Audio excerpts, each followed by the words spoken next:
Hello, welcome friends. This is Nashin Taj from the Department of Computer Science, SIT, Tumkur. Here I am presenting a lecture on implementation strategies of computer graphics. Looking at the definition of implementation, we can consider implementation process as a black box whose inputs are set of vertices and set of primitives.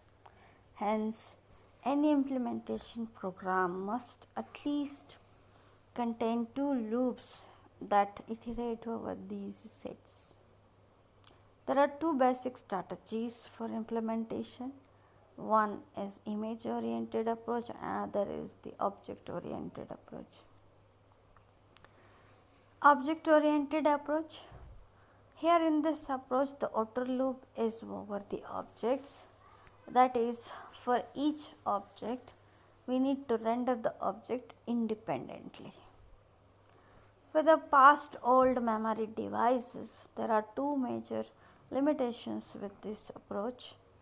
That is the large amount of memory requirement and the high cost of processing each object independently. But with today's new memory device, these are not the existing limitations. And then the main limitation is they cannot handle most global calculations like shading effects and hidden surface removal. Image oriented approach has loops over pixels or rows of pixels called scan lines. That is, for each pixel you need to calculate and assign a color to that pixel. Here we work in the backward fashion to determine which geometric primitives can contribute to the color of a pixel. The advantages of this approach are we need only limited display memory at any time. The refresh rate is also high and the order for refreshing is simple, that is scan line by scan line. The main disadvantage of this approach is that unless we first build a data structure from the geometric data, we will not know which primitive affects which pixel. Hence, to use this approach, first we need to identify a proper data structure for the geometric data of the application. There are four major tasks in the implementation. One is the modeling, then geometry processing, then rasterization, and finally we have fragment processing. We have already seen these four processes in depth in the second unit itself as the units of graphics pipeline architecture. So we will have a brief look on it. Modeling. The results of modeling process are the sets of vertices that specify a group of geometric objects supported by the rest of the system. The modeler may also perform other tasks like clipping. Geometry processing. The goals of the geometry processor are to determine which geometric objects can appear on the display and to assign shades or colors to the vertices of these objects. In order to do this, it has four processes. One is calculating the projection of the points, then we have to assemble the primitives, then we have clipping and the shading. Rasterization. A rasterizer generates fragments with a process called scan conversion or rasterization.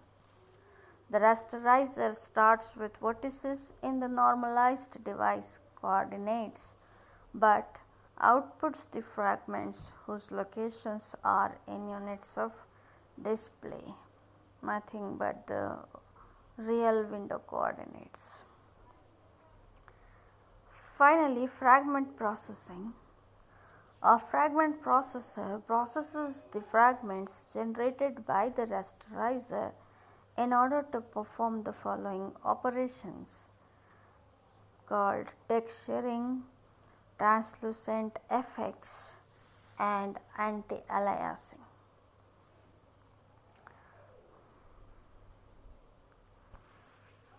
Clipping. Clipping is one of the processes used in multiple units of graphics pipeline architecture. It's the process of deciding which primitives or parts of the primitives fit within the clipping or view volume defined by the application program. So, the basic clipping goes with the line segments, and the primitives that fit within the specified view volume pass through the clipper and are called as accepted primitives.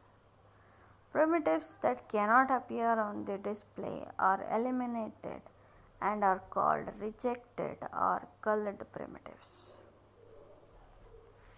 The first algorithm to perform the line segment clipping is the Cohen-Sutherland line clipping algorithm. This tells how to clip lines to fit inside the windows. It is easy to tell whether the whole line falls within the window or not, but with this it is harder to tell what part falls inside.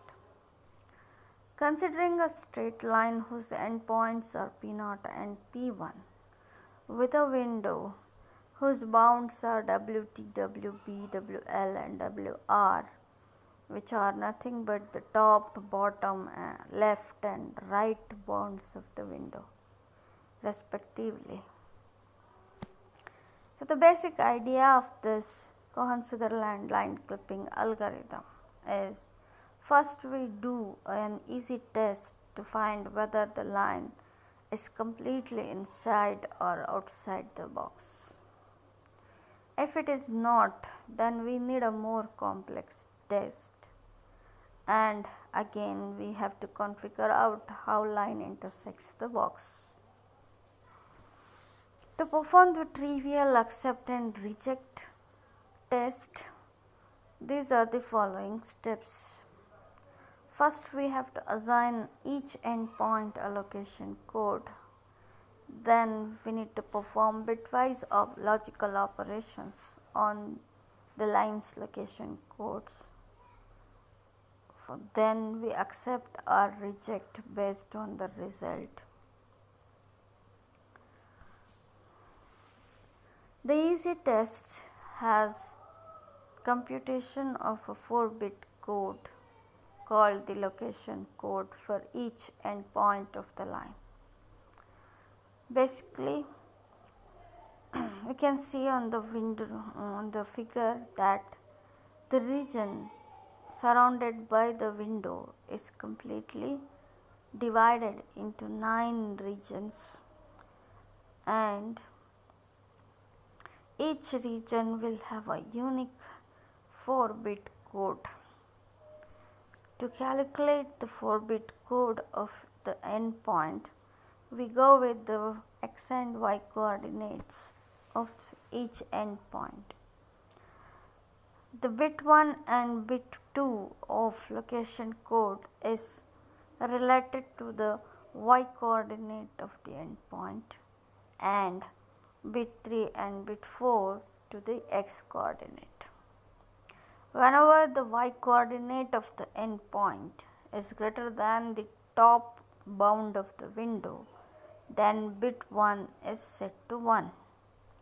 When the y coordinate is less than the bottom bound of the window, then bit 2 is set to 1.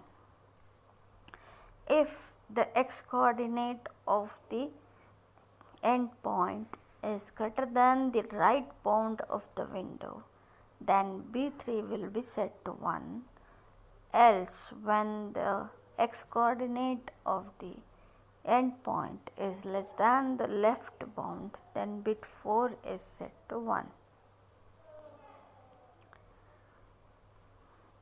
So after we calculate the location code of each of the endpoint, we need to perform the logical operations onto it, bitwise logical operations, to find whether the line is completely visible. We apply the logical OR operation on the location codes. The line would be completely visible or inside the window if and only if when both code values of the endpoints are 0, or else the logical OR operation on it, on the location codes, is 0.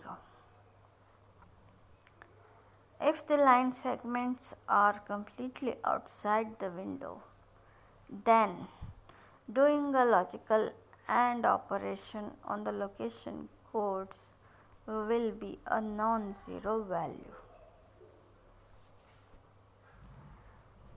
Then the third case would be, we need to clip the line to have the partial display of the line. In this case, we would do a bit flip. For example, if we consider that the bit 4 of the location code is set to 1, then we need to flip the x coordinate of that particular endpoint, for example x0, with a new x value that would be equal to the left bound of the window. And then we need to find exactly the point of intersection, that is xc comma yc, with the window.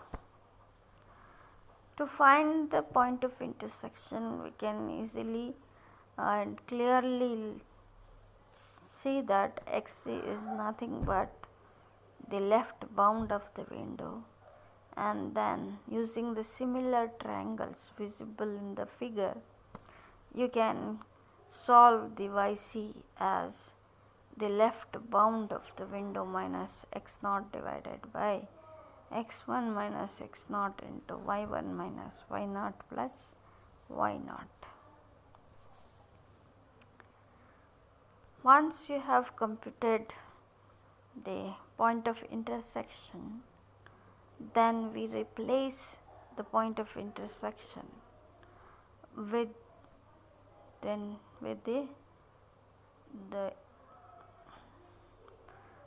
the end point lying outside the window. Again, recompute the code and continue until all bit flips are processed. In a similar fashion, we check with the other bits. It could be B2, B3 or B4, whichever bit is set to 1, we need to flip that bit with the bound of the window and then recompute the point of intersection with the window, and again compute the location code for that point of intersection and find whether the logical OR operation on the location codes of the endpoints is resulting in 0. So this is the third case where the two endpoints are outside the window, but the middle part of the line is visible as it is lying inside the window. The second algorithm for line segment clipping is the Liang-Barsky Clipping algorithm. Depending on the way we express the line segments, we can use different approaches for line segment clipping. Suppose we have the endpoints as P1 and P2, and we take the parametric form of definition for a line. We get two scalar equations. Those are x alpha is equal to 1 minus alpha x1 plus alpha x2. Similarly, y alpha is equal to 1 minus alpha y1 plus alpha y2, where alpha varies from 0 to 1. Whenever alpha value is negative, we can move to other side of the P1, and when alpha is greater than 1, then we move to the other side of P2. Looking at the figure, you can see that we can obtain 4 alpha values for finding whether the line is lying inside or outside a given window. The 4 alpha values are respectively with the 4 bounds of the window. Alpha 1 corresponds to the bottom bound, then alpha 2 is with the left bound, alpha 3 with the top bound, and alpha 4 with the right bound of the window. So once we calculate all these 4 alpha values, we need to analyze the order of parameters. If the order is in the first form, that is where 1 is greater than the alpha 4 and then alpha 4 greater than alpha 3 is greater than alpha 2 and alpha 1 is greater than the 0, then the line segment has to be clipped. Else, if the order is something else, it could be like 1 is greater than alpha 4, then comes alpha 2, and then there is alpha 3, and then it is alpha 1. Hence, the line segment would be rejected. Here there are only 2 cases. One case is where we have the series that alpha 4 to alpha 1 greater than the zeros and less than the 1. Another case, it could be some other order of alpha values where the line has to be completely removed. So hence this algorithm minimizes the number of intersections to be calculated, and the advantages are it can be easily extended to 3 dimension using values of alpha. We do not have to use algorithm recursively as with Cohen-Sutherland algorithm. Liang-Barsky Clipping algorithm in 3 dimension. In order to extend this in the 3 dimension, we need only to add one more equation to the scalar representation of the line. That is, z alpha is equal to 1 minus alpha z1 plus alpha z2. The major differences between 2D and 3D clipping is, in 2D we will clip line segment against line of a window, but in 3D we will clip the line segment against plane of a window. The point of intersection can be calculated by using this formula, where n is the normal and p naught is a point on the plane. Clipping in 3D with Cohen-Sutherland algorithm could be little bit complex, as the region across the 3-dimensional window is divided into the 27 regions. Hence, there would be more outcodes for Cohen-Sutherland algorithm, and it would be little complex to find the partial part visible inside the window. Hence, line or plane intersection test in Liang-Basky is easier than Cohen-Sutherland line clipping algorithm. Coming to polygon clipping, we can consider a polygon a two-dimensional object with an interior.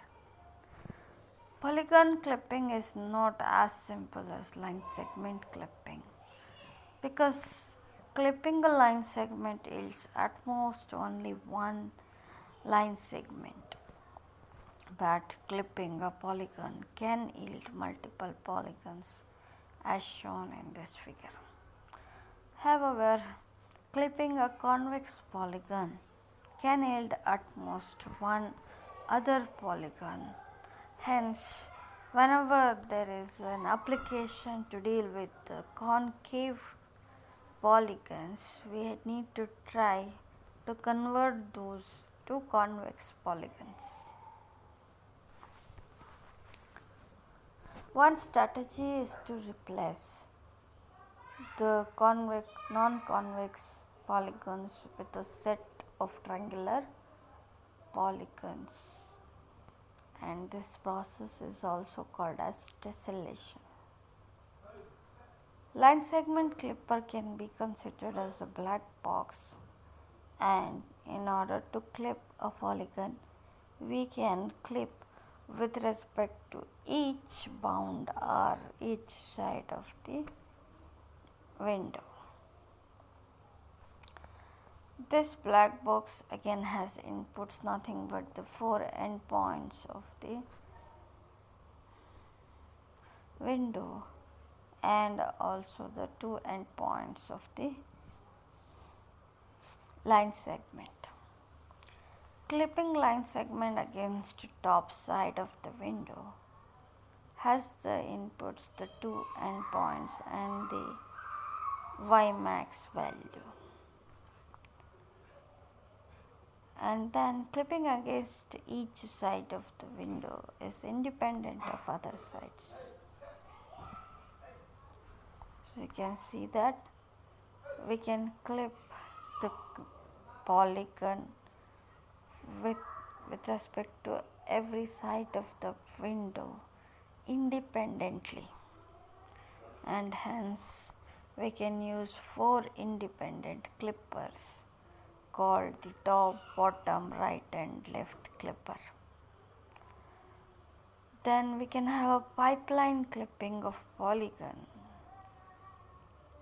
in the fashion as shown in this figure. To extend this for 3 dimensions, we add front and back clippers. Clipping of other primitives can be done with other approaches like bounding boxes. Rather than doing clipping on a complex polygon, we can use an axis aligned bounding box or extent. Smallest rectangle that is aligned with axis that encloses the polygon is called as the bounding box or the extent. It is very simple. We need to compute the maximum and minimum of x and y values and then find a surrounding bounding box for the polygon as shown in the figure. Then you can usually determine accept or reject based on only bounding box, but in order to find the partial visible part of the polygon, it requires again a detailed clipping process. The curved surfaces and text can be clipped out with different approaches. For simple curves, we can find intersection points and perform clipping similar to line segments. For complex curves, finding how many number of intersections to be calculated is also difficult. So, complex curves need to be approximated as line segments and surfaces for clipping. For clipping, text need to represent it either as bit pattern or as any other geometric object. Clipping can be done in frame buffer through a technique called scissoring.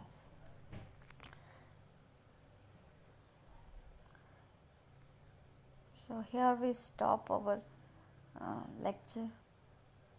Then we see the rasterization part in the next lecture.